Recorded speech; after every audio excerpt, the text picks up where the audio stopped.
Kisah Dzulkifli. Anak-anakku sekalian yang dirahmati Allah Subhanahu wa ta'ala, ketika Nabi Ilyas telah tua, dia mencari seorang pengganti untuk mengurusi umatnya, dan ia ingin mengujinya.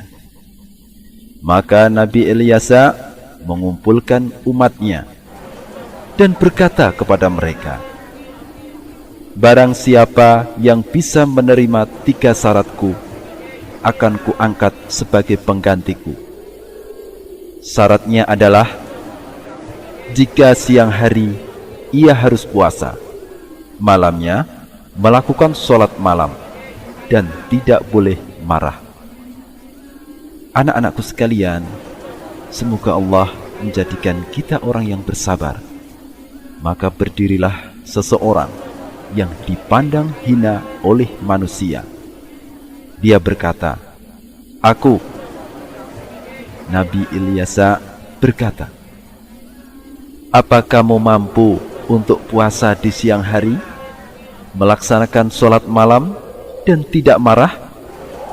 Orang itu berkata, "Ya." Tetapi Nabi Ilyas menolaknya. Pada hari yang lain, Nabi Ilyas mengulangi perkataannya lagi. Tetapi orang-orang terdiam, kecuali orang yang pernah menyanggupinya dulu. Orang itu berdiri dan menjawab, "Aku." Maka Nabi Ilyas menjadikan dia sebagai penggantinya. Kemudian iblis berkata kepada setan-setan, "Kalian harus menggoda si fulan." Maksudnya orang yang menggantikan tugas Nabi Ilyas itu. Namun para setan tidak menyanggupinya. Maka iblis berkata, "Biarlah aku yang mengerjakannya." Dalam rupa seorang tua renta laki miskin, iblis mendatangi sang pengganti itu. Dan sang pengganti tidaklah tidur pada malam maupun siang hari, kecuali tidur qailulah saja, yaitu tidur sebentar di siang hari. Iblis mendatanginya saat sang pengganti merebahkan diri hendak tidur qailulah. Iblis pun mengetuk pintu. Sang pengganti berkata, "Siapa ini?" Iblis menjawab dari balik pintu, "Seorang yang tua renta lagi terdolimi." Maka dia berdiri dan membuka pintu. Kemudian iblis yang menyerupai bentuk orang tua renta itu mulai bercerita tentang dirinya. "Sesungguhnya telah terjadi pertengkaran antara aku dan kaumku. Mereka mendolimi aku. Mereka berbuat begini dan begitu kepadaku." Iblis terus bercerita panjang lebar hingga menjelang waktu sore, sampai sang pengganti tak sempat lagi untuk melakukan qailulah. Sang pengganti lalu berkata, "Datanglah kepadaku saat sore. Aku akan mengambilkan hakmu untukmu." Kemudian iblis pun pergi. Lalu tibalah waktu sore. Sang pengganti berada dalam majlis atau pertemuan untuk mengurusi manusia. Dia menunggu kedatangan si orang tua renta. Kemudian dia berdiri mencarinya. Namun orang tua renta itu tidak terlihat juga. Esok harinya sang pengganti sedang menghukumi perkara manusia. Dia menunggu si orang tua, namun tidak melihatnya. Saat pulang hendak istirahat siang dan mulai merebahkan diri, datanglah si orang tua itu dan mengetuk pintu. Sang pengganti bertanya, "Siapa ini?" "Orang tua renta yang dizalimi," jawabnya. Maka sang pengganti membukakan pintu seraya berkata, "Bukankah sudah kukatakan padamu datanglah kepadaku jika aku sedang duduk di majelisku. Si orang tua itu berkata, sesungguhnya mereka adalah kaum yang paling jelek. Jika mereka tahu engkau hadir di majelis, maka mereka akan mengatakan, kami telah memberikan hakmu. Namun bila engkau sudah pergi dari majelismu, mereka akan memaksaku. Kemudian sang pengganti berkata, pergilah, jika telah sore, datanglah kepadaku. Akhirnya, lagi-lagi sang pengganti tak sempat beristirahat atau tidur siang. Kemudian tibalah waktu sore. Sang pengganti menunggu si orang tua, tetapi dia tidak melihatnya. Kemudian ia merasa berat karena sangat mengantuk. Berkatalah ia kepada sebagian keluarganya,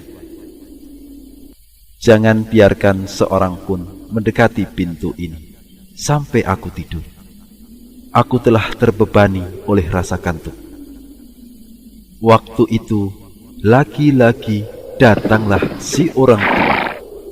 Maka orang yang menjaga rumah berkata, nanti. Orang tua itu berkata, aku telah mendatanginya kemarin, dan aku telah menyebutkan urusanku kepadanya. Si penjaga mengatakan, tidak, demi Allah, kami diperintahkan untuk tidak membiarkan seorang pun mendekatinya. Ketika iblis yang menyerupai bentuk orang tua itu merasa tidak mampu lagi memaksa untuk masuk, dia melihat-lihat. Kemudian dia melihat sebuah lubang angin di tembok rumah. Kemudian iblis masuk dari lubang itu. Ketika dia sampai di dalam rumah, dia mengetuk pintu dari dalam rumah, sehingga sang pengganti pun bangun dan berkata, wahai fulan, bukankah aku memerintahkanmu untuk datang sore hari, dan kamu tidak datang? Lihatlah, dari mana kamu masuk? Kemudian sang pengganti bangkit ke arah pintu. Namun pintu itu terkunci seperti semula, sedangkan si orang tua itu berada dalam rumah bersamanya. Sehingga taulah dia siapa sebenarnya orang tua itu. Berkata sang pengganti, apakah kamu musuh Allah? Benar, jawab orang tua itu. Aku merasa tidak mampu untuk menggodamu dengan segala cara, maka aku berbuat seperti yang engkau lihat agar engkau marah. Maka Allah Subhanahu wa ta'ala menyebut orang itu Dzulkifli karena dia menanggung urusan manusia dan sanggup menunaikannya.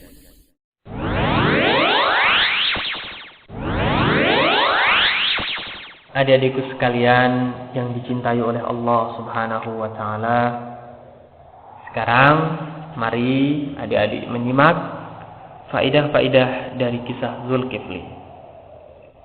Faidah yang pertama, kita harus memilih orang yang berilmu untuk dijadikan pemimpin.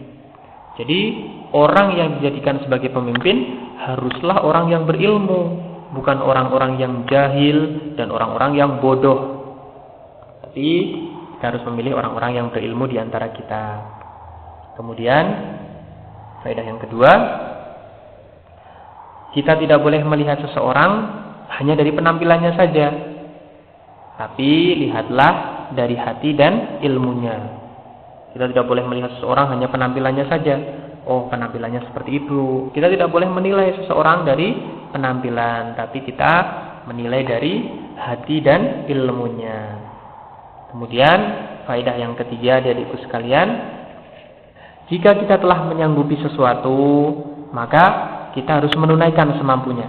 Kalau adik-adik telah menyanggupi untuk melakukan sesuatu, telah berjanji untuk melakukan sesuatu, maka tunaikan semampu kita. Berikutnya, Faedah yang kelima, iblis laknatullah alaih adalah musuh utama bagi manusia. Sehingga kita tidak boleh menjadikan iblis sebagai teman kita, karena dia adalah musuh utama kita, musuh bebuyutan kita adalah iblis laknatullah alaih. Kemudian faedah yang kelima, kita harus menjauhi perbuatan dusta. Kenapa? Karena perbuatan dusta adalah sifatnya iblis dan Allah Subhanahu wa taala telah melarang kita dari berbuat dusta. Dusta itu adalah sifatnya iblis laknatullah alaih, sehingga kita harus menjauhinya jauh-jauh. Berikutnya, faedah yang keenam, kita harus mengembalikan segala urusan kita kepada orang-orang yang berilmu. Untuk menanyakan segala sesuatu, tanyakan kepada ahli ilmu. Menanyakan perkara-perkara, permasalahan-permasalahan, maka ditanyakan kepada ahli ilmu. Berikutnya, faedah yang ketujuh dari kisah Zulkifli adalah menunaikan amanah yang telah diamanahkan kepada kita. Jika kita telah diberikan amanah, maka kita wajib untuk menunaikan amanah tersebut semampu kita. Kemudian faedah yang kedelapan, kita harus bersabar menghadapi manusia. Tidak mudah marah, tapi harus bersabar di dalam menghadapi manusia. Ketika manusia berbuat buruk ataupun berbuat apapun kepada kita, maka kita harus bersabar dan dituntut untuk tidak marah. Kemudian faedah yang terakhir, yang kesembilan dari kisahnya Zulkifli, bahwa iblis itu memiliki kemampuan untuk merubah-rubah bentuk, menjadi manusia, menjadi binatang, bahkan menjadi benda-benda. Iblis itu memiliki kemampuan untuk itu.